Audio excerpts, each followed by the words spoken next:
Welcome to 30-Minute Reviews. I am Adam. Let's talk about some stories from today. We have 3 stories. As always, if there's anything you think we should address, feel free to email it in, 30minutereviews@gmail.com, and I will, if it's a topic I can speak knowledgeably on, we'll discuss it. So let's start out with the news that broke, I think it was late yesterday. Now, this could have been me reading a dubious source to begin with, that will lead to this confusion, but it is equally likely that it is accurate, and, but it is also entirely likely that I fucked up. Now, a few years back, a book came out called The Children of Blood and Bone. Now, this book is a, what's it called? What's the one I'm looking for? It's a young adult fantasy book with Afrofuturism, and it had a lot of acclaim when it came out. A lot of people really liked it. Entertainment Weekly did a beautiful piece about it that really garnered a lot of attention, and it had a lot of attention. It had a sequel, and then I think either late this year or next year, the third in the trilogy comes out. So that whole, that happened. Unsurprisingly, shortly after the book fell onto my radar, which I don't know how long it was between coming out and the Entertainment Weekly article that I read, how long it was, after that, the book was said to be by a source online, and again, I could have gotten this from a dubious source and just reported on, like, oh my god, they're doing this. This is great. It was reported that this was in development at Lucasfilm. And Lucasfilm would be developing a movie based on this book. And that seemed cool. And I was like, oh, okay, awesome. They're going to do, they're going to make this movie. And it's good because Disney needs to diversify their Lucasfilm brand.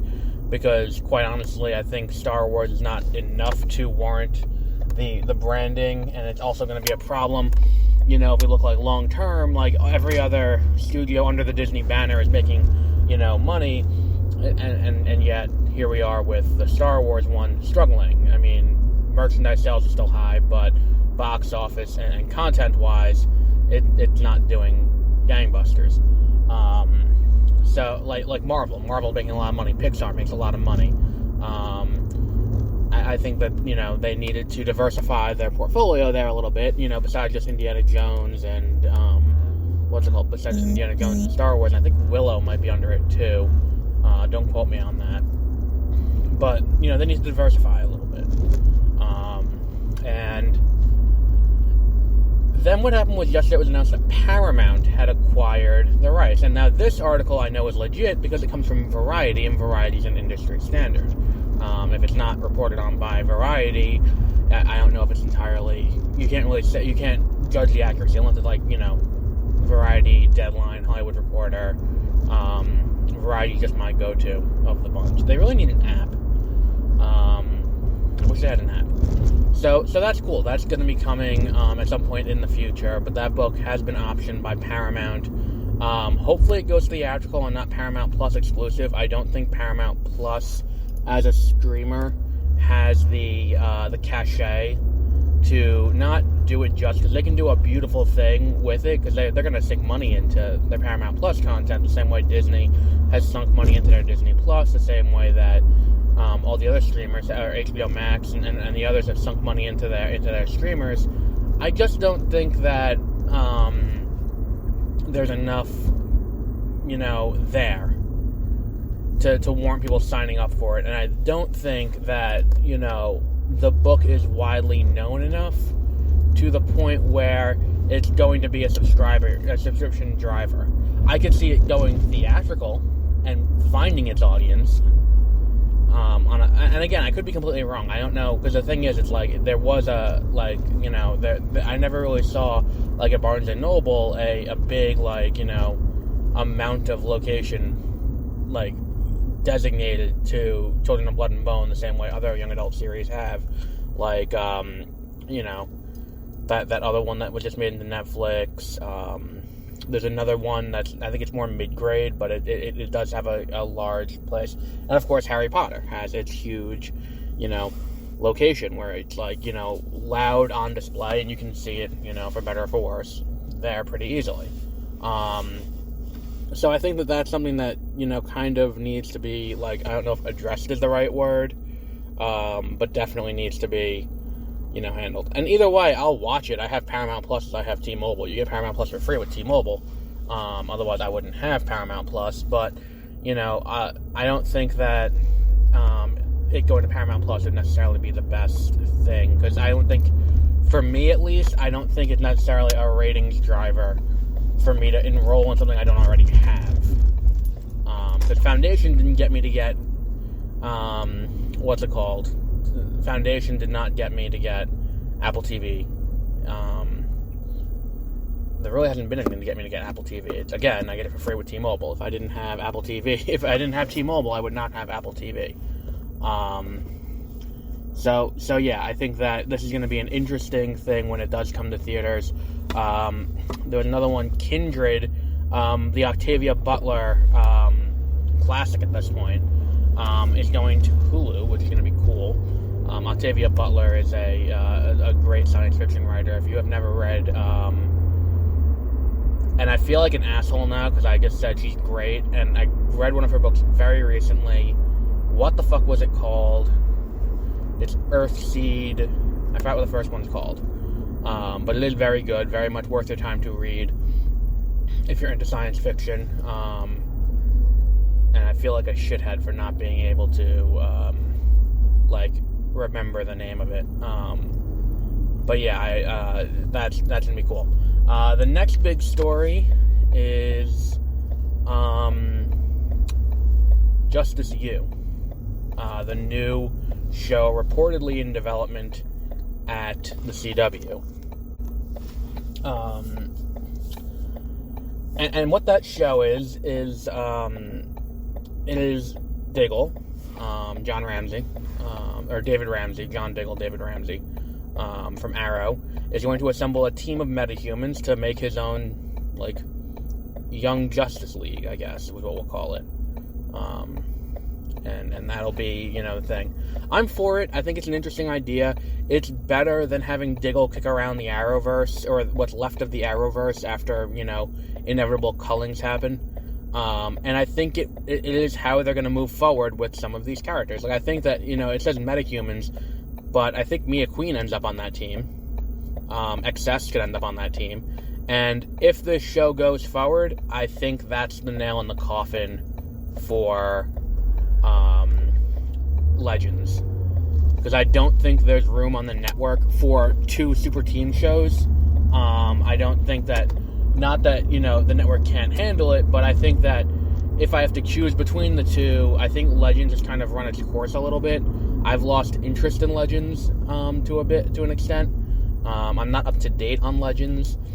It's good that they went this long. I commend them for that, especially after how weak the first 2 seasons were, and how they really, for me, Legends rebounded after the Legion of Doom started in season 2, with that big reveal of the Legion of Doom at the end of at the end of season 1, where it's Damien Dark, Reverse Flash, and Damien Dark, Reverse Flash, and who was the other one? I forgot who the other one was. But yeah, when they did that big, and that was where they were going with the Staff of Destiny, or the Spear of Destiny. And that's where they were going. It was cool. And then they brought in other cool ideas. I'm not, discounting them. They've done cool stuff on the show. I'm not saying they haven't. I'm saying that, in a world where we're going to have and the thing is too, salaries are going to come into consideration, where it's we can continue paying these people these prices to be on this show, or we can move on and we can go to a new group. We're going to have to pay a little bit of money because they're going to be able to demand a little bit of money from us, but we're not going to, it's not going to be as bad as picking up a new, an entirely new season of Legends where it's like we gotta pay, the guy who plays Gary, we gotta pay the woman who plays Mona if she's still on the show. Sarah Lance is gonna be going into her 7th season, and that's expensive. And especially if it's like, Barry Allen. If we're gonna do The Flash, it's like, well, we gotta pay Grant like a sizable amount of money for season 9 because it's scale. And the number of seasons that you're on the show, the more you get paid. And then after a certain point, you're going to end up with more money than what's it called? You're going to end up with more money than you are than money coming in. It's going to cost more than you're getting in profit. And I sound like I'm having a stroke, but I promise I'm not. So I think that in the grand scheme of things, this is going to be, where it goes going forward, because I can see them bringing in characters from across the Arrowverse and being like, well, look, we're doing this again, but with characters, who had a more active role in the shows that you love, where it's like, look, if it's Mia and either Bart or XS, I'll watch that show. I think that could be an interesting path to take with and I think I pitched this idea 2 years ago. Where it's like, just do, when, I think I pitched it when Green Arrow and the Canaries didn't get picked up, and I was like, look, just do the 2040s, where it's, a team of people from this time period, where it's not just, you're not just getting viewers from Arrow, because Arrow was hemorrhaging viewers toward the end. It's, you want to do that. So yeah, I'm looking forward to this. I hope this goes forward. This, along with, the other one, Gotham Knights, is DC is not going anywhere on the CW, even as the CW is, impending a sale. And I think that these shows, if they get picked up, I have a feeling they probably won't get canceled, because I feel like there's a sizable amount of the fan community who's like, no, I like these shows. Like, I'm not the only one who watches them, evidently, because Naomi pulled 800,000 people last night.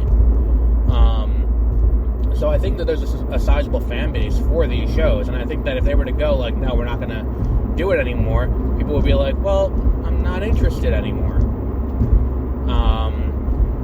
Because I think there is a subset, albeit a small subset, of people who watch the shows but don't watch the movies.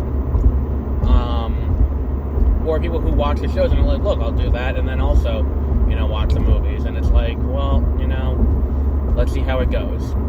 And our final story of the day, Luke Skywalker has had an encounter with a Jedi from the High Republic in the latest issue of the Star Wars ongoing comic, Star Wars number 20. And there's a bunch of stuff happening right now. I have not yet read the new, what's it called? The Fallen Star, Claudia Gray's new novel in the High Republic. I feel really bad about that.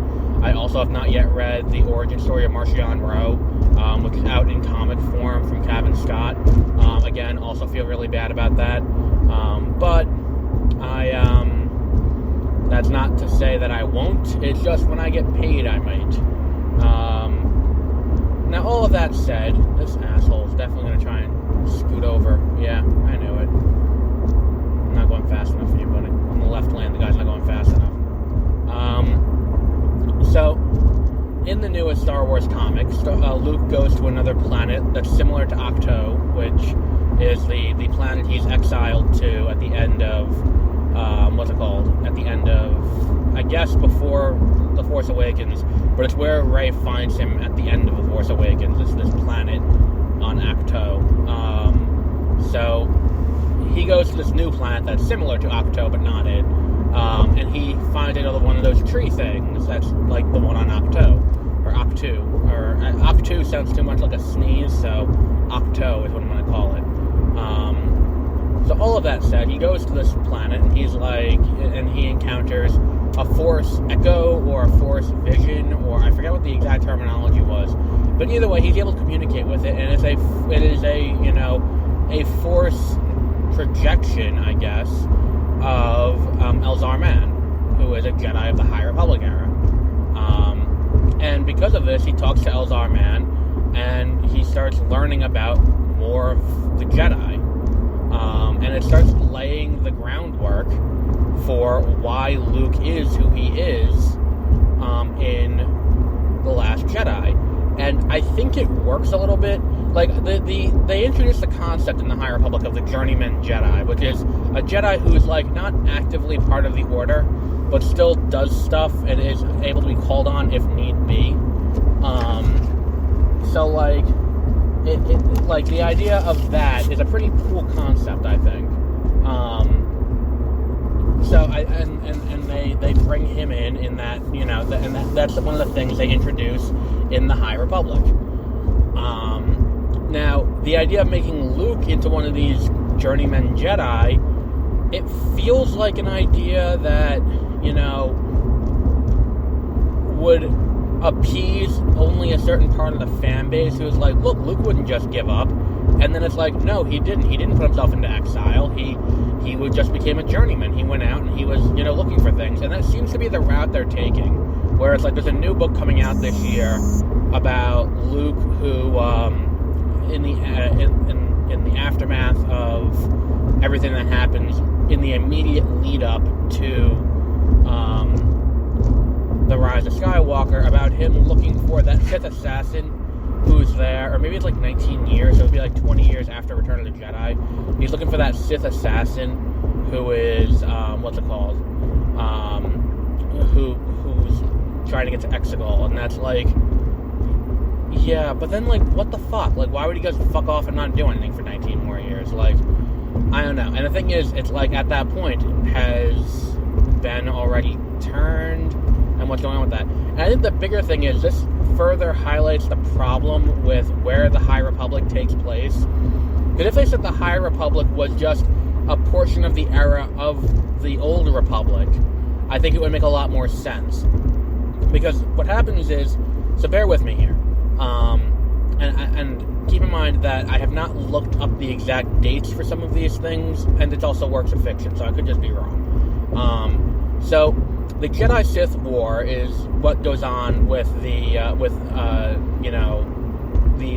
Jedi and the Sith, as the name would suggest, and that is Darth Bane, if I remember my Star Wars history correctly. So while that's the case, and while Luke is dealing with, you know, and Luke, while the Jedi are dealing with that takes place 800 years before the High Republic, and that is like 200 years before the Skywalker saga. So that places the Old Republic at 1,000 years before anything we know takes place. Okay, cool. So that's laid out, and that makes sense to me. Here's the problem. On top of that, so if that's the case, and the High Republic is and the High Republic is this thing that happened at this point, before the Jedi Sith War is the Jedi Mandalore War, and Mandalore is in the Outer Rim, and the entire conceit behind the High Republic is unite the galaxy under, you know, under one rule, one galaxy, one people. So it's like, okay, alright, that all makes sense. Like, that's the plan. And the Nihil are people who oppose that. Alright, so we're on the same page now about that. So, that all happens, but then what about, you know, why didn't this happen sooner? Now, you can make the case that it didn't happen for the first 500 years, because they're dealing with the fucking Jedi, and the Jedi are dealing with, you know, Mandalore and all of that. But the question becomes, why is it that, you know, they're not jumping in and doing something sooner? Like, why is it that they wait until this point to do anything about this? Where it's like, it is 1,000 years. And then 800 years from the fall of Darth Bane is the High Republic. So they had 800 years, and they're like, yeah, fuck it, we'll do it now. And it's like, well, no, that doesn't exactly track. Like, I can't look at this and be like, oh, that makes sense because of X, Y, and Z. Something had to have been happening in the galaxy at that point. Now, you know, there is always the argument of, like, what was going on with, like, hyperspace travel. Because, like, there is the indication that hyperspace travel is, like, not a incredibly recent discovery, but it is certainly a recent enough discovery where in the, in the years before the Empire, during the prequels, Jedi starfighters need specialized adapters to go into hyperspace, but X-Wings can go into hyperspace with no problem 20 years later. That is something that can be, pointed at and be like, oh, okay, so they're still actively developing this technology.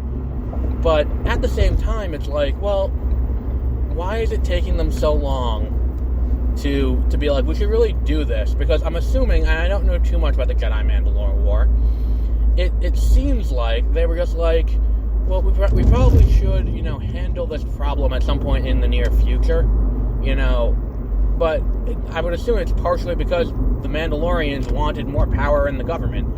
So, like, why did it take them another 1,000 years to be like, oh, well, maybe we should probably be like, oh, let's not create a situation that leads to another one of these conflicts. So, I don't know, that's just me. I can't say one way or the other definitively that it is or is not the case. But I think that's one of those things that, like, I think that the issue with the High Republic being as focused as it is on, like, showing what can be done with the United Galaxy and what the problem is about, the galaxy not being united. It being that close to the High Republic, I think that, that close to the current Republic and between, major events that we know about kind of doesn't, fit properly, in my opinion. And this just kind of exacerbates that problem. So we'll wrap up there for today. Tomorrow we may have more news. Who knows? I am seeing Scream tomorrow. So we'll see what happens between now and then. So until then, have a great rest of your week.